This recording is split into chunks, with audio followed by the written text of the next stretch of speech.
have some work to do to get the crew to the med bay here on the ship. They all look great coming out, so hopefully that won't be too long. I think we saw the administrator on the boat too, giving his thanks to the Navy team on the Murtha, which they're just an incredible group of sailors. I was able to visit with them a couple weeks ago, and then if you pull it all the way back to the workers and the folks that joined the rocket at Michoud, that made the heat shield tiles that held together tonight, that stacked the vehicle in Florida, that integrated the vehicle in Denver, that fired the engines in Stennis, that fired the boosters in Promontory. I mean, this is the entire team, coming together and being tested by the environment that this machine went through, and they did it right. The work was good. They did it right. You've said in a number of briefings, of course, and in other forums that this is just the first step. The cadence has to step up, as the administrator has indicated. Now, it's a little early for the full report card on how Integrity did, but did this mission ultimately, from your eyes' view, exceed expectations? It absolutely did. I mean, I was waiting to talk about this until we were in the water, and I think we still have, again, work to do to bring it in and really kind of go through it bolt by bolt and see what we learned. But I mean, so far, given what we learned during the mission and given how we performed on ascent, on entry, I always think about energy in terms of the states that you worry about the most, and every time we put these machines through these incredibly energetic states that came through. So I'm fairly confident that we made a big step tonight to get us on the path towards the surface. I think the path to the surface is open now. We do have to do all the work, and we'll make sure we talk about that as clearly as we can. We learned a few things during the mission, but I have to tell you, this was an incredible test of an incredible machine. From an American psyche standpoint, the Empire State Building was lit up red, white, and blue tonight. Our coverage was seen on baseball stadiums around the major leagues. How captivating was this experience for the American people, for the world, in fact, as we return to the moon? I have not been able to watch a lot of the coverage as we've progressed through the mission. I will tell you, just from my witness in Florida before launch, and then seeing the people's faces here, and then reading where I can about how things are going. I think this has been a gift to the world from NASA. NASA's given the world a gift, proving to folks all over the place, especially young people, and that to me is what this is really about. Young people, when they see what we can do when we work together, when we have teams that collaborate, that it doesn't matter how hard the problems are, we can solve them. I'm hopeful that Artemis 2, as folks witness what we were able to do with this incredible crew, this incredible team that we've birthed into the world, scientists and engineers and artists that have been inspired by this. And even if they don't come work in the program, which separately they should come work in the program, because Lord knows we need the help, but even if they don't want to come work in the program, hopefully they grow up to recognize they can do amazing things when they work together and contribute to society and be good citizens and really change the way, the challenges that are coming in the world are overcomable if we work together like this. And one final question. Flying to the moon, we did it. We've done it again this past week and a half or so. But the engineering that went behind the design of this mission and the precision, the pinpoint precision of this vehicle entering that entry corridor, it's almost mind-boggling. Yeah, it is incredible when you think about the energies involved and the uncertainties involved. That when we inserted the vehicle into orbit, it was 99.2% down the middle. When we dropped the vehicle right on top of the fleet here, our guys knew exactly where to go, but the guidance was perfect. And it's interesting.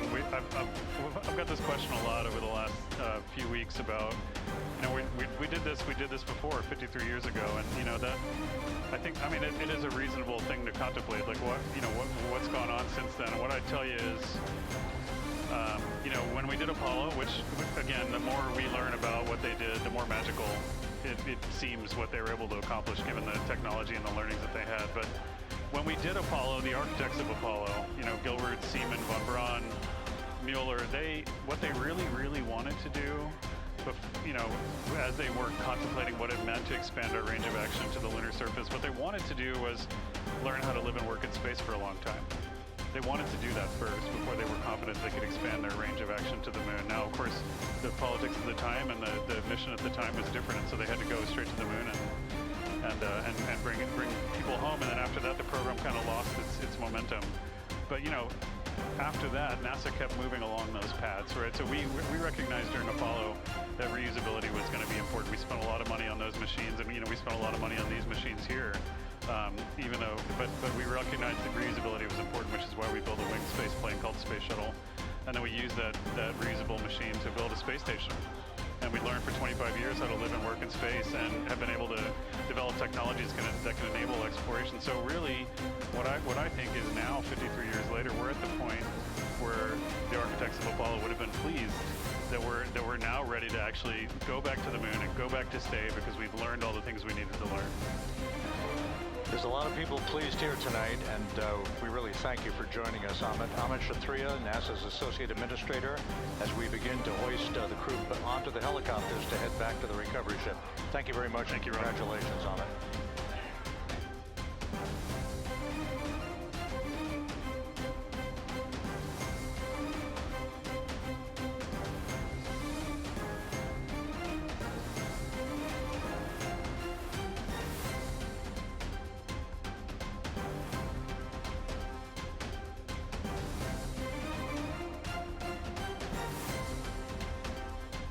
This is Mission Control Houston, with the crew members now beginning to be hoisted aboard the Navy helicopters. Let's go to Megan Cruz aboard the USS John P. Murtha, who will take it from here.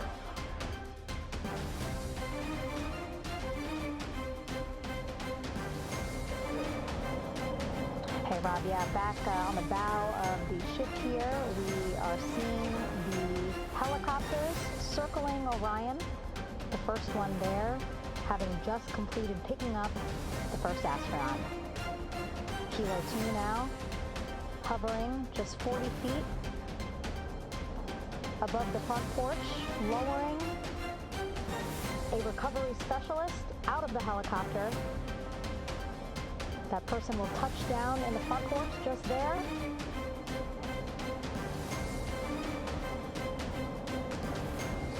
The crew members already outfitted with a harness that will allow them to quickly attach to the hoisting device.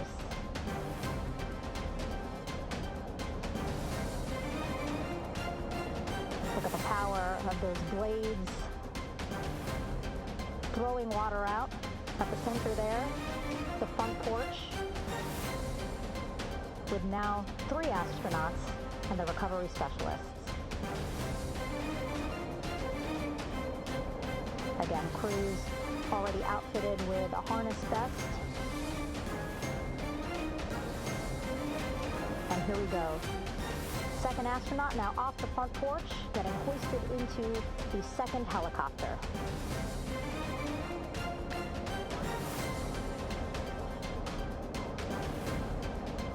That helicopter will now hover just a distance away to give room for the first helicopter to come back and pick up the third astronaut.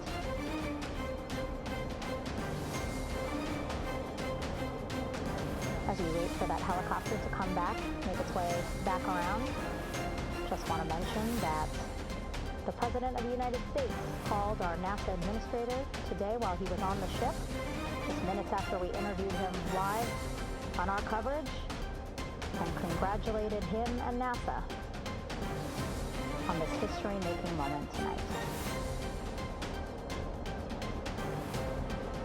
Helicopter 1 again hovering 40 feet over the front porch. We will soon see another recovery specialist getting lowered onto the front porch.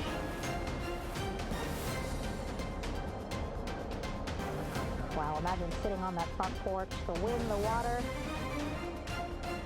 But again, the recovery team determined that a helicopter flight back to the ship here would be safer, faster, and more comfortable for our crew who just completed a 10-day mission around the moon.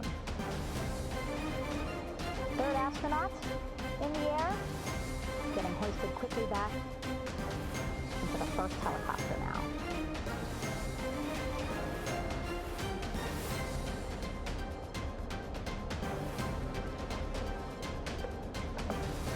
That first helicopter now on its way back to the ship here. We will soon see it land in just a few minutes. Again, all this action happening just 3,000 yards away from us, so a very quick flight back to the flight deck. And now the only person left on the front porch, Commander Reed Wiseman. That second helicopter now making its way back over to the front porch. Here it comes.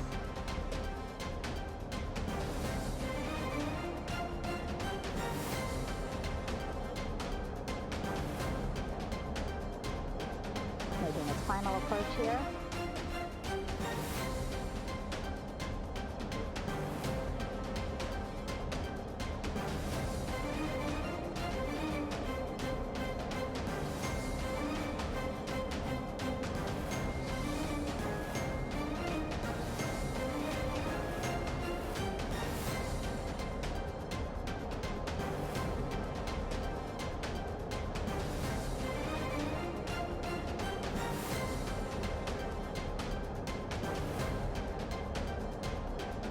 The last astronaut, Commander Reed Wiseman, now off the front porch and almost into the second helicopter. Both now on their way back to the ship, where we are, the USS John T. Murtha, just west of San Diego in the Pacific Ocean.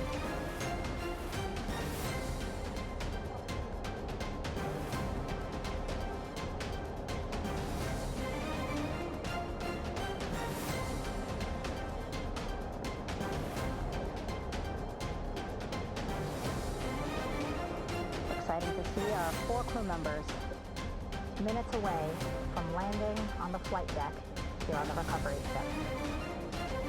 550 people on this ship, excited, ready, anxious, looking forward to welcoming this crew aboard.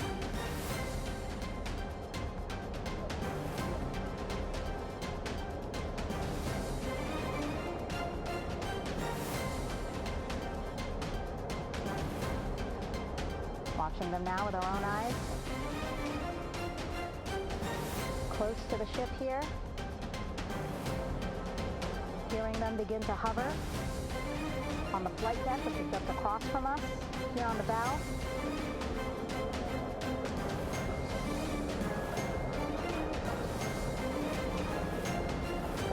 The first helicopter coming in.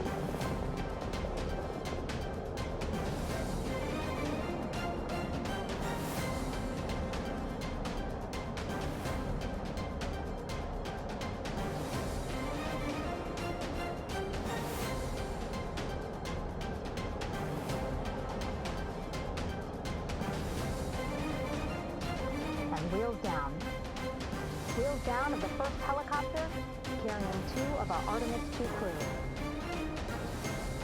Pilot Victor Glover and mission specialist Christina Cook.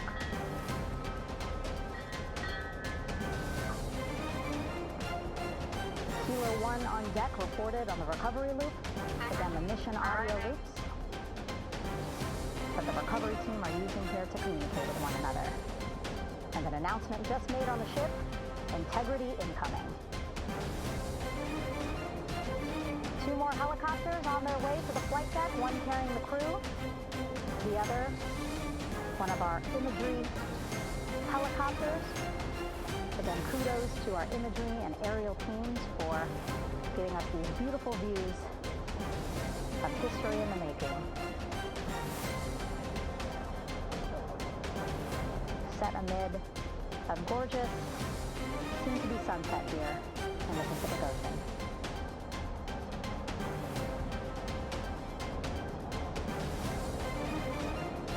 Second helicopter.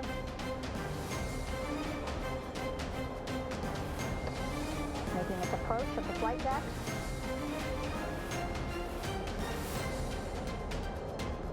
Plenty of people here on the bow with their cell phones out, filming this moment.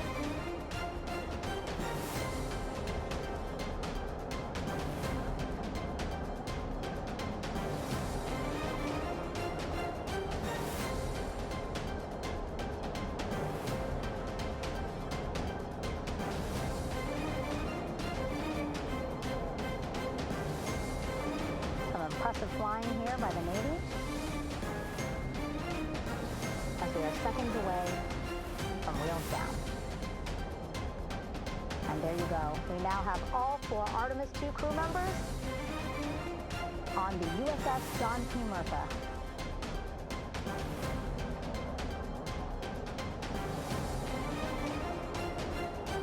I'm sure they're happy to be out of the water and on this recovery ship with, again, 550 people on board, ready to welcome them home. But first, as we've been saying throughout the broadcast, just making sure the crew feel good.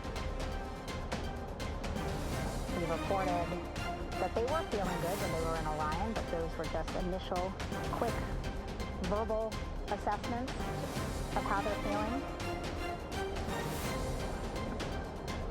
Their destination tonight, the medical bay here on the ship, right after we power down the helicopters here.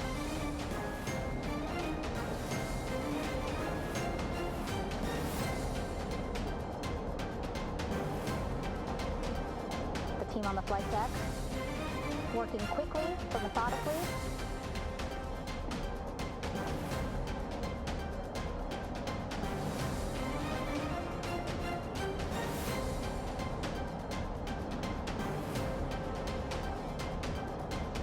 Waiting for just one more helicopter to touch down.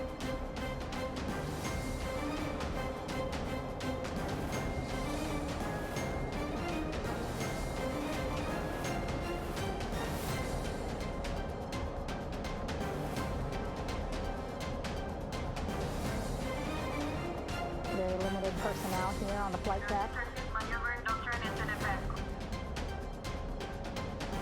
as that 3rd helicopter touches down.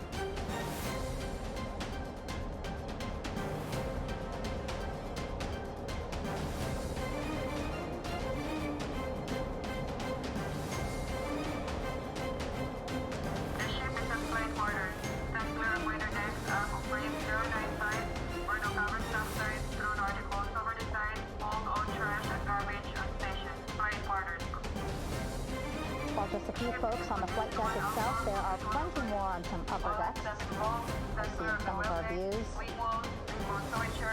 A very packed crowd overhead. Announcements being made over the ship's loudspeaker system, reminding folks to stay clear of operational areas like the flight deck,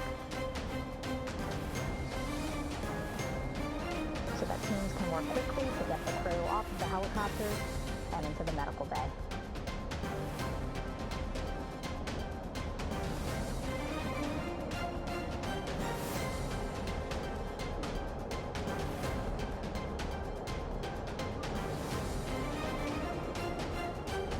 Splashdown today, 5:06 p.m. Pacific time. We are within 2 hours of that splashdown time, and already we have all 4 crew members on the flight deck of the USS John P. Murtha.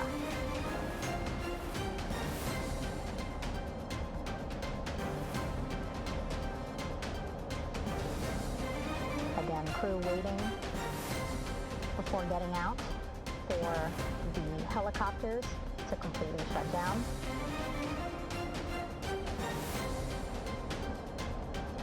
Safety, of course, very important to NASA and the U.S. military.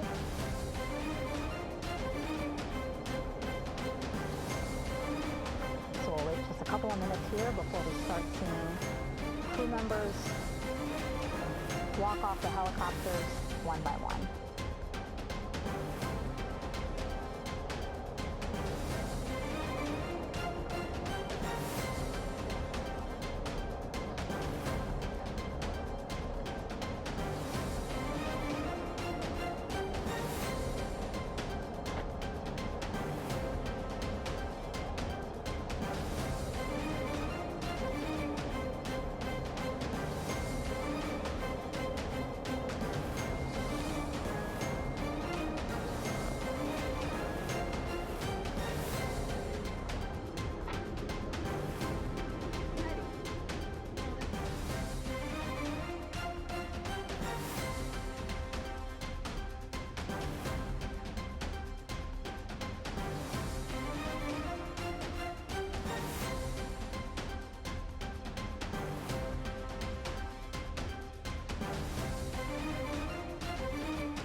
now here we see pilot Victor Glover and mission specialist Christina Cook sitting on the edge of one of the helicopters, looking in great spirits. That familiar smile and laugh from Victor, I can see it from here. Christina, I'm sure, feeling the same way, just blocked a little bit by our camera here, but we'll see her here shortly. A photographer taking their pictures. Victor saluting folks on the flight deck. They look like they're in great spirits. Happy to be home, I'm sure.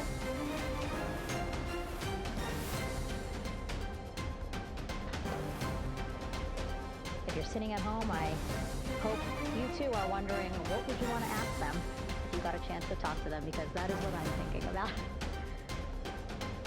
Getting the opportunity to talk to or ask questions of these 4 astronauts who just made history as the first crew to return to the moon since 1972.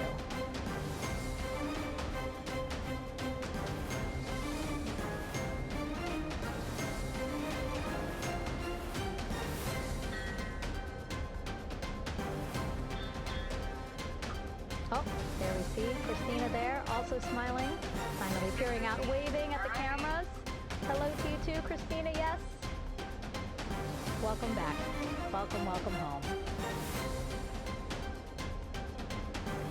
A loudspeaker announcement on the ship saying, "Welcome home, integrity."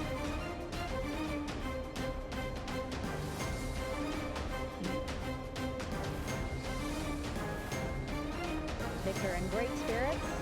I can't see who he's talking to, but I kind of think that he might be talking to his other 2 crew members. Shouting from across the flight deck, congratulations to one another.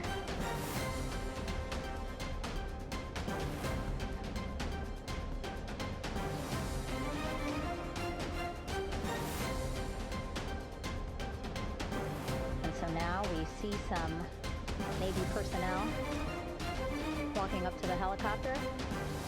This is again the first helicopter carrying pilot Victor Glover and mission specialist Christina Cook.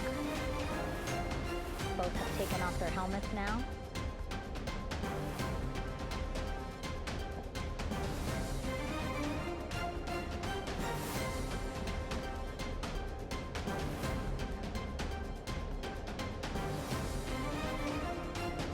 Some pictures, video to catalog this historic moment. A beautiful sunset just behind them here in the Pacific Ocean. Golden hour. These pictures will be beautiful.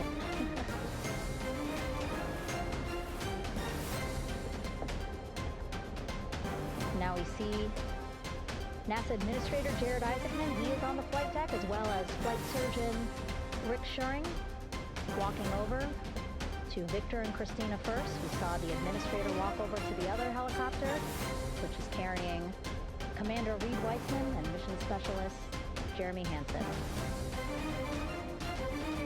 We heard from Rick earlier, the broadcast. Again, he said he's going to be out there on the flight deck to do another initial assessment of the crew, ask them how they're feeling. Anything bothering them. But again, from what I'm seeing, they look like they're in great spirits and feeling pretty good for folks who just traveled 695,000 miles from Florida to the moon and now here to the Pacific Ocean.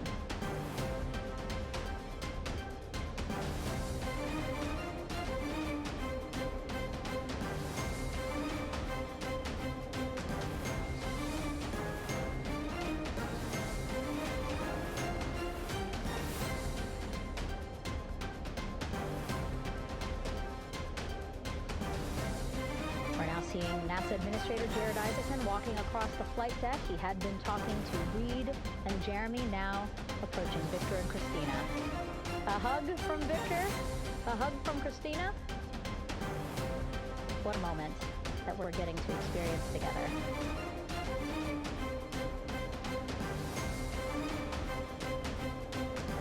I'm sure congratulatory words. You know, we got to speak to the administrator live on this broadcast as well, and he said the kid in him right now, giddy, absolutely giddy. at what we were able to accomplish today, returning them home safely and in good spirits after a 10-day mission around the moon. And here we go. We're seeing Jeremy walking, waving across the flight deck, now on his way to the medical bay.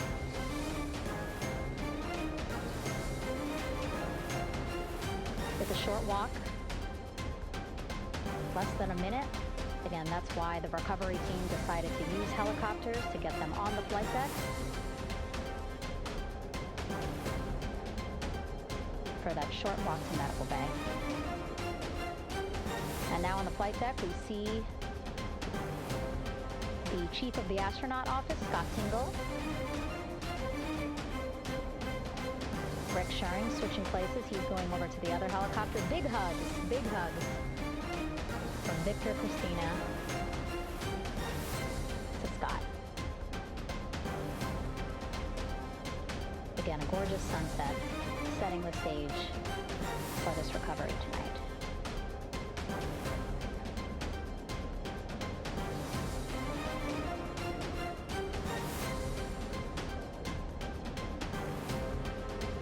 All right, and now here we are, Christina, making her way, looking thankful, grateful, happy to be home.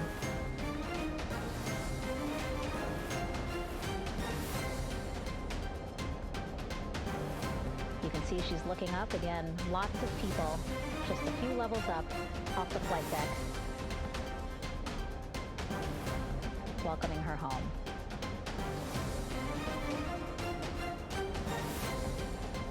Scott holding the door like a gentleman, but back on his way to the other crew still on the flight deck.